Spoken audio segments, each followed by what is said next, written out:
Sveikinu, draugai. Tai tęsėme senovės pasaulio istorijos tyrinėjimus. Šiandien pakalbėsime apie rašto atsiradimą. Tiksliau, apie rašto išradimą. Pradėsime nuo to, kad šiaip jau rašyti nėra lengva. Turbūt daugelis iš jūsų, tame tarpe ir aš pats, puikiai prisimena tos momentus, kai per didelius vargus ir pridėjus daug pastangų mokėsi rašyti. Pripažinkime, tais laikais, kai mokėtės rašyti, tai buvo nepaprastai sudėtinga išvedžioti ant popieriaus visus tos kringelius, visokius keistus simbolius. Nebuvo taip labai paprasta. Išmokti skaityti galima greitai, bet rašyti, taip, su rašymu buvo žymiai daugiau problemų.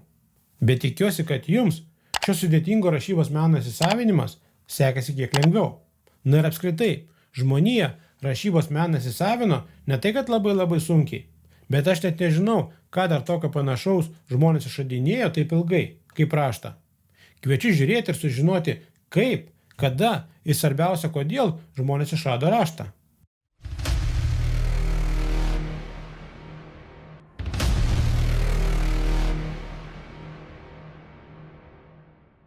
Akivaizdu, kad rašyba yra tolygu piešimui, nes iš tikro mes tik taip vadiname, kad raides rašome, o iš tikro mes jas piešiame, palikdami pėdsaką tam tikrų įrankių, pavyzdžiui, pieštuku, teptuku ar rašikliu ant popieriaus. Nes dabar, žinoma, mes daugiausia rašome ant popieriaus, bet tada žmonės tokį dalyką kaip popierius nežinojo. Jie tiesiog neturėjo. Taip, savaime aišku, pas juos buvo akmenys, molis, smėlis, todėl teoriškai jie galėjo kažkur užrašyti. Bet kokia viso to prasmė? Ir svarbiausia, kam? Tačiau, kaip mes prisimename, kad žmonės piešti mokėjo jau labai seniai. Mažiausiai prieš 35-40 tūkstančių metų. Tai reiškia, kad jie galėjo išrasti raštą. Nes kas yra raštas?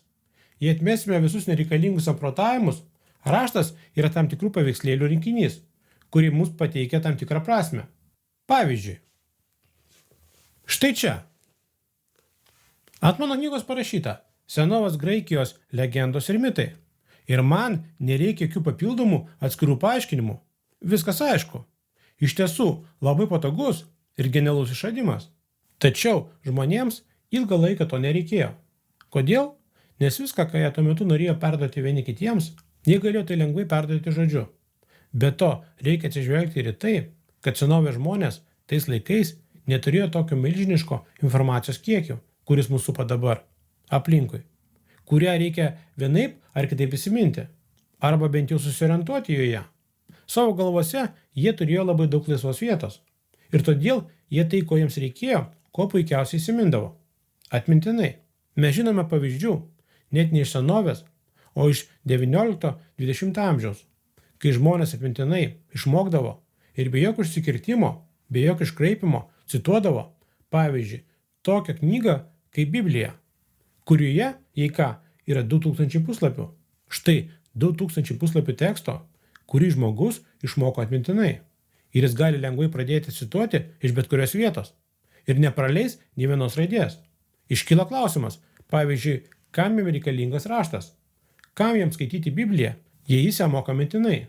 Ir lygiai taip pat privers išmokti atmintinai ir savo sūnų. Todėl viską, kas buvo svarbu žmogui įsiminti, jis ir įsimindavo. Ir jam visai nieko nereikėjo rašyti. Visiškai nieko. Be to, dar kartą priminsiu, jis jau mokėjo išreikšti save piešimu. O kas pasakys, kad piešinys neperduoda jokios informacijos? Piešinys, žinoma, visada mums pasakoja istoriją. Pavyzdžiui, Altamiros urvas. Štai bėga bizonas ir mes jau galime atsekti šio bizono istoriją. Taip, tegul ir trumpa, bet vis tiek tai beveik visas filmas. Vos ne. Na, o informacija pa žmogų kaupėsi. Kai mes prisimename, žmogus perėjo nuo medžiotojo ir rankiotojo būsenos prie gyvulių augintojo ir žemdirbio būsenos. Jis perėjo prie gamybinės ekonomikos modelio. Tokiu būdu įvykdė neolito revoliuciją, pirmąją revoliuciją žmonijos istorijoje. Ir kas pas jį pradėjo atsirasti? Pas jį pradėjo atsirasti kauptis atsargos. Pas jį atsirado vis daugiau grūdų, vis daugiau gyvulių, vis daugiau vilnos. Ir štai būtent čia žmogui prireikė visiškai kitokių atminties pajėgumų. Nes kai turite, tarkime, 15 avių, žinoma, jas prisimenate. Esu įsitikinęs, kad jas greičiausiai prisimenate net vardais, kuriuos joms davėte. Kiekvieną iš jų atskiriate pagal ragų formą, pagal nosies formą. Trumpai tariant, prisimenate jų veidus, tų jūsų avių. Bet avys turi Vilną, o Vilnos jūs neprisimenate. Vilna yra visiškai besmenė. O vat kiek Vilnos atsargų esate sukaupęs? 2 maišus ar 3? Prieš paskutiniais metais. O prieš 5 metus? O prieš 10? Prieš 10 metų jums ta Vilna jau visiškai nereikalinga. Bet ją būtinai reikia prisiminti, nes jums reikia prognozuoti. Tai yra numatyti, kiek Vilnos sukaupsite šiais metais ar kitais metais. O kaip jūs prisiminsite Vilną, kuri buvo prieš 10 metų? Jūs jos niekaip neprisiminsite. Jums reikia kokių nors ženklų, kad ją prisimintumėte. Reikia kokių nors žymių, kurios jums primins, kiek Vilnos mes sukaupėme per 10 metų. Tai pirma. Antra, žmonės jau mezolite ir jau tikrai neolite pradeda aktyviai prekiauti. Tai reiškia, kad reikia atlikti mainus. Pavyzdžiui, nuostabi vieta, apie kurią kalbėjome praeitoje laidoje. Tai Četalhujukas, Turkija. Ten yra puikiausio obsidiano, tai yra vulkaninio stiklo telkiniai. Tai yra neįtikėtinai kietas ir tinkamai apdorotas neįtikėtinai aštrus dalykas, iš kurio gaminami geriausi akmeniniai įrankiai. O mes vis dar neolite. Tai akmens amžius. Tuo metu visi darbo įrankiai buvo akmeniniai. O pas jūs šis nuostabusis obsidianas tiesiog yra kalnuose, po kojomis. Jums jo tiesiog tokiais kiekiais nereikia. O žmonės, kurie yra už 100 km nuo jūsų, apskritai neturi obsidiano. Visiškai. Jis tiesiog pas juos neegzistuoja. Ir jie vienaip ar kitaip bendrauja su jumis. Ir sako jums, klausyk, brangus drauge, ar negalėtų man padovanoti savo obsidiano peilio, arba tarkim pjautuvo, ar kirvio? O jūs sakote, žinoma galiu, juk jūs esate geras žmogus, mes su jumis seniai draugaujam ir jūs jam padovanojate tą peilį arba kirvį.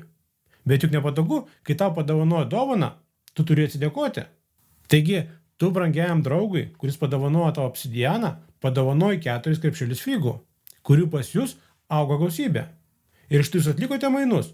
Figos už kirvį. Na ir toliau paaiškėja, kad tai labai patogu, nes obsidiano ginklai ir darbo įrankiai yra nepaprastai patogus. Beje, primenu, kad iki šiol obsidianas naudojamas atliekant kai kurias akių chirurginės operacijas. Štai va toks jo panaudojimas. Toks akmens amžiaus atgarsis. Taigi, kitą kartą jūsų paprašo ne vieno kirvio, o 20 kirvių. Na ir kaip praėjusiais metais pažadėjau už kirvį pateikti po 4 krepšelius figų. Ir jūs atliekate dar kartą mainus. Žmonės gavę iš jūsų 10 kirvių, 5 kirvius atiduos savo kaimynams. Ir iš jų gaus, pavyzdžiui, obuolių ar avių. Trumpai sakant, tai, ko jiems konkrečiai reikia. To, ko jiems dabar trūksta.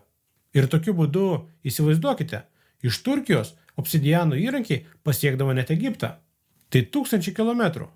Na, o jei jau prekyba, tai jūs turite vėl tiksliai žinoti, kaip prekiaujate, kuo prekiaujate ir kiek kirvių šiandien nunešite parduoti. Praėjusiais metais jūsų paprašė nunešti 20 kirvių, o jūs tiksliai prisimenate, kad reikėjo nunešti 20. Tai buvo prieš metus, tarkime prieš metus vykusią sąlyginę mugę.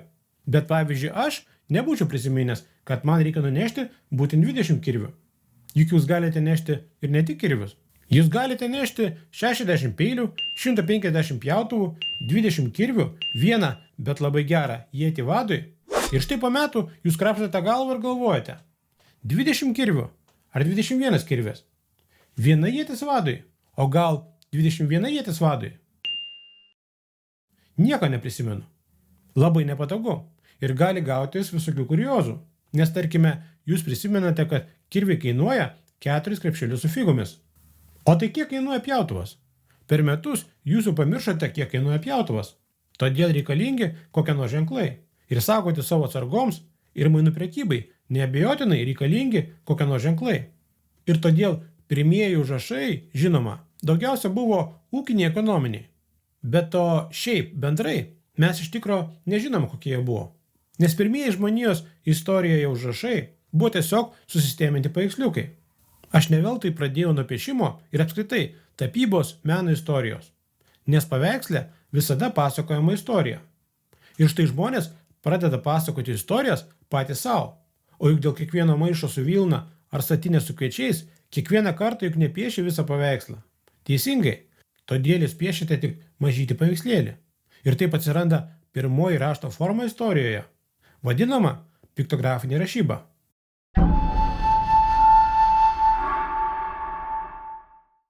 Taigi, piktografinė rašyba.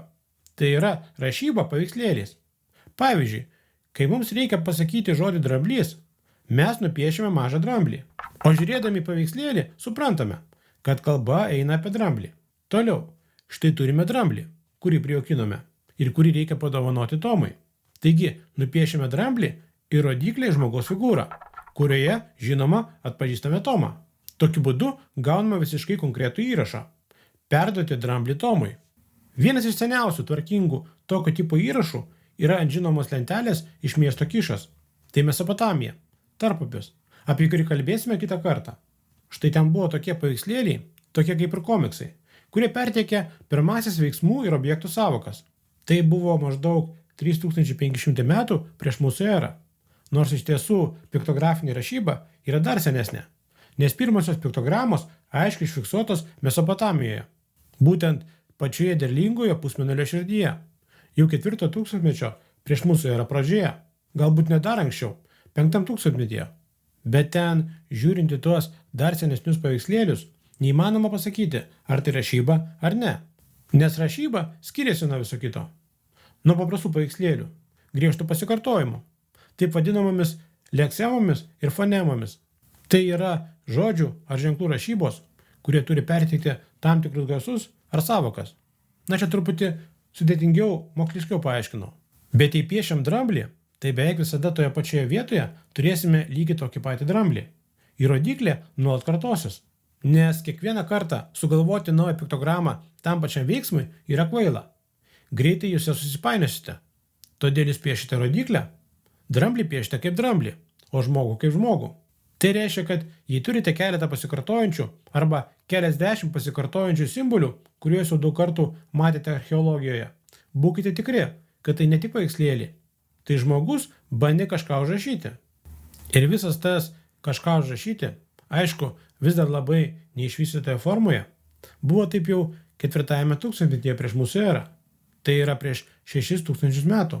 O prieš 3,5 tūkstančio metų štai lentelė iš miesto Kišas. Ji jau tvarkinga, graži. Ten aiškiai matyti, kad tai ne tiesiog kokia nors rašto sistema. Tai jau seniai egzistuojanti, patikrinta rašto sistema. Nors kol kas ji dar primityvi, labai nepatogi, piktografinė. O kodėl ji nepatogi? Ogi labai paprasta. Nes logiška, kad kiekvieną kartą piešti drambliuką ar žmogeliuką labai ilgai užtrunka. Ilgai užtrunka nupiešti avinėlį, ilgai užtrunka piešti jautį, pavyzdžiui, ilgai piešti namą. Tai reiškia, kad jums reikia perduoti kokią nors sudėtingą informaciją, tai jūs pusę dienos sėdėsite ir brėžite tos savo kringelius. Sutikite, kad tai tiesiog per ilgai trunka ir yra labai nepatogu. Be to, pavyzdžiui, aš asmeniškai galbūt esu įpratęs dramblį piešti štai taip, o mano kaimynas arba, pavyzdžiui, mano draugas, jis dramblį piešia visiškai kitaip. Todėl aš galiu tiesiog nesuprasti to, ką rašo mano draugas. O jis nesupras to, ką parašiau aš. Tai reiškia, kad reikės kažkaip susirinkti ir visiems susitarti. Kaip mes piešiame drambliuką, avinėlį ar ožką. Kaip mes pavaizduosime patį procesą eiti. Kaip mes vaizduojame saulę. O susitarti, kaip tiksliai viską piešiame, vėlgi yra labai sudėtinga užduotis. Nes visi piešia griežtai pagal savo supratimą. Ir štai tada tą pačią piktogramą pradeda supaprastinti. Kaip jie pradeda supaprastinti? Iš tikrųjų, tai taip pat atrodo visiškai akivaizdu. Tai reiškia, kad jei mes piešiame jautį, tai turime jį nupiešti žymiai greičiau. Taip, kad galėtume apie šios jaučius pasakyti visko daug daugiau per kuo trumpesnį laiką. Kaip piktogramiškai tarpupyje buvo vaizduojami jaučiai. Jie buvo vaizduojami kaip galva. Kad nereikėtų piešti viso jaučio, buvo piešiama galva, kuri žiūri mus iš priekio. Jis turi trikampę galvą su akimis, šnervėmis ir burna. Jautis savaime aišku turi ragus. Kaipgi galvės be ragų? Štai jo ragai eina į viršų. Gaunasi tokia trikampė figūra, su galva ir 2 ragais į viršų. Tačiau, jei mes rašome greitai ir daug, akivaizdu, kad ši piktograma, tai yra paveiksliukas, buvo labai supaprastinta.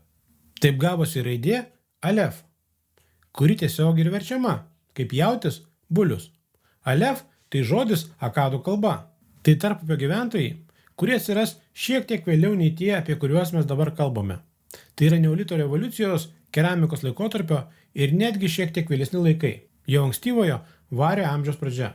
Ir štai atsirado raidė Alef. Tai reiškia jautis. Manau, kad jūs visi šią raidę žinote. Nes jei nupieštumėte ragus ir galvos trikampį apačioje, gautumėte apverstą raidę A. Jei ją apversime 180 laipsnių kampu, gausime mums įprastą spausdintinę raidę A, kuri tiesiog kilus iš raidės Alef, kuri buvo sugalvota labai seniai senovės šumerų tarpupyje. Tokiu būdu buvo išrasta pirmoji rašto sistema, kuri dabar vadinama dantyraščiu. Kodėl dantyraštis? Nes šumerai nežinojo jokio popieriaus. Po kurio laiko Babilo mieste ir toliau Egipte bus naudojamas papirusas. Tai yra specialiai apdoroti palmių lapai, ant kurių galima kažką užrašyti. Bet šumerai tarpupyje viso to neturėjo. Jie apskritai neturėjo daug medžių, tiesą sakant. Todėl, pavyzdžiui, palmių lapų jie neturėjo iš kur gauti. Tačiau jie puikiai žinojo, kas yra molis. Molio tarpupyje buvo labai daug. Jie iš molio statė viską. Jie turėjo molinius namus, molinės sienas, molinius puodus. Jų knygos, įsivaizduokite, taip pat buvo gaminamos iš molio. Knygos ir tam tikri įrašai. Tačiau molio plokštelė yra tiesiog labai plokščias plytgalis. Labai plonas plokščias plytgalis, ant kurio buvo galima kažką nupiešti, panaudojant smailą medžio gabalėlį, šakelę arba, pavyzdžiui, vario ar akmenį. Sutikite, kad ant jo būtų sunku nupiešti tą jautį, apie kurį kalbame. Na, bet jei mes rašome, tai 1, 2, 3 kartus įspaudžiame pagaliuką į molį ir gauname 3 plyštelius – dantis, kurie kartu sudaro apverstą raidę A, apie kurią ką tik kalbėjome. Raidė A reiškia jautį. Tokiu būdu atsiranda būtent ta pati atpažįstama žymiausia dantyraščio sistema. Be to, čia piktograma buvo ne šiaip supaprastinta, bet maksimaliai supaprastinta. Kai mes pradėjome naudoti raidę A, ne jaučiui vaizduoti, o tik vienam garsui ar vienam skėmeniui. Taip susiformavo šiuolaikinė visiškai normali raidė. Raidė A, raidė B ir taip toliau, ir taip toliau, ir taip toliau. Normali abėcėlinė kalbos struktūra, kuri tokiu būdu perėjo nuo piktogramos jau prie mūsų įprastų raidžių. Pasikartosiu, tai vyko ne iš karto. Pirmiausia buvo nupieštas tam tikras skiemuo, tai yra keli garsai, kurie buvo sujungti. Ir tik tada jau atskira raidė. Tuo tarpu piktograma nuėjo kitu keliu, nes mes visi puikiai prisimename žodį hieroglifas. Tai yra tam tikras supaprastintas paveikslėlis, kuris atspindi ne kokią nors raidę, o visą žodį, visą sąvoką ar visą veiksmą. Pavyzdžiui, hieroglifas saulė, arba hieroglifas bėgti, hieroglifas paukštis ar miegoti. Tai labai supaprastinta piktograma. Tai nėra tikslus jaučio atvaizdas. Tai simbolis, kuris vaizduoja jautį, bet visa kalba sudaryta iš šių simbolių, kurie susiję su žodžiu, objektu, sąvoka ir veiksmu, arba su tam tikromis abstrakčiomis sąvokomis. Pavyzdžiui, meilė, pavyzdžiui, siela, pavyzdžiui, kosmosas. Yra atskiri paveikslėliai, kurie vaizduoja tokias abstrakčias sąvokas. Tai yra daug sudėtingesnė ir daug mažiau patogi kalba, palyginti su įprasta rašyba. Tiksliau, kalbos rašymo būdas. Bet jie turi didžiulių privalumų, nes hieroglifai apskritai nėra susiję su kalbos balso struktūra. Nes štai mes turime raidę. Mes galime ją ištarti tik taip, o ne kitaip. Raidė A yra tiesiogiai susieta su šios raidės tarimu. Ji visada bus raidė A. Kitaip ją skaityti labai sunku ir jūs galite visai nesuprasti. O štai hieroglifas visiškai nesusietas su jo tarimu. Todėl hieroglifas, pavyzdžiui, šiuolaikinis japonų yra suprantamas lygiai taip pat ir Kinijoje. Tiksliau sakant, tai yra kinų hieroglifas, kurį japonai pasiskolino. Jie tariami visiškai kitaip. Tačiau tai, kas bus parašyta senaisiais tikraisiais hieroglifais, japonas mokantis hieroglifus be jokių abejonių supras. Nors jų kalbos yra visiškai skirtingos, jos neturi nieko bendro viena su kita. Tačiau pritaikyti raidės prie kalbos, kuris skamba visiškai kitaip, yra labai sunku. Nors šis triukas puikiai pavyko Mesopotamijos, tai yra tarpupio gyventojams. Nes pirmąją rašomąją kalbą išrado šumerai. Po jų buvo egiptiečiai, kurie rašė griežtai hieroglifais. Pilnais hieroglifais ir supaprastinta greito rašymo forma, kai reikėjo greitai rašyti, vadinamoju hieratiniu raštu. Šumerai buvo užkariauti akadų, kurie kalbėjo visiškai kitą kalbą nei šumerai. Bet akadai atėmė iš šumero ne tik laisvę, bet ir rašybą. Jie visiškai sėkmingai pritaikė rašybą prie savo kalbos.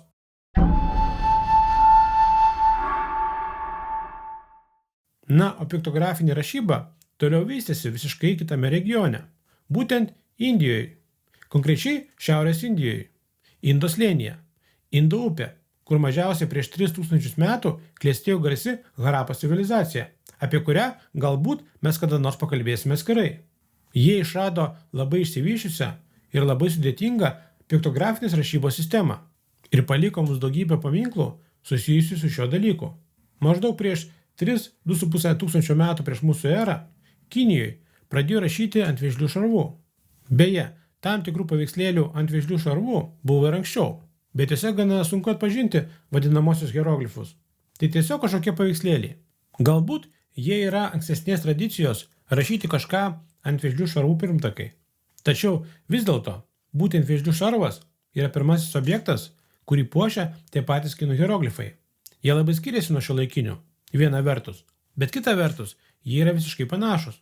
Šiuo metu Kinija yra vienintelė šalis pasaulyje, kuri vienareikšmiškai atseka savo kalbos, kuri visą laiką buvo būtent šioje teritorijoje, atsiradimą, maždaug iki 3000 metų prieš mūsų erą.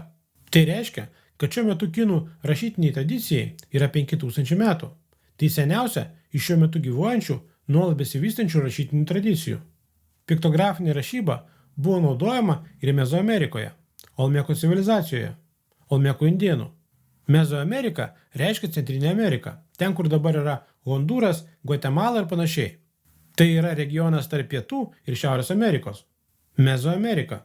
Maždaug prieš 2,5 tūkstančio metų prieš mūsų erą Olmeko indėnai pradėjo bandyti kažką užrašinėti. Ir greičiausiai, maždaug prieš 1,5 tūkstančio metų prieš mūsų erą, jie jau turėjo savo rašto sistemą, iš kurios tiesiogiai kilo garsioji majų indėnų rašto sistema, apie kurią esu įsitikinęs daugelis iš jūsų yra girdėję. Galbūt buvo ir kitų rašto sistemų, tiksliau sakant, tam tikrų idėjų užrašymo sistemų, bet apie tai mes žinome labai mažai. Yra tik kokios tai legendos apie tai, kad buvo mazginis raštas, kai ant virvės buvo surišamas vienas mazgas, tada tam tikro atstumu nuo jo kitas, o dar arčiau jo trečias. Tokiu būdu taškais ir brūkšneliais, žinomais kaip Morzės abėcėlė, buvo šifruojamas tam tikras įrašas. Bet virvės iki mūsų laikų išsilaiko blogai. Kodėl?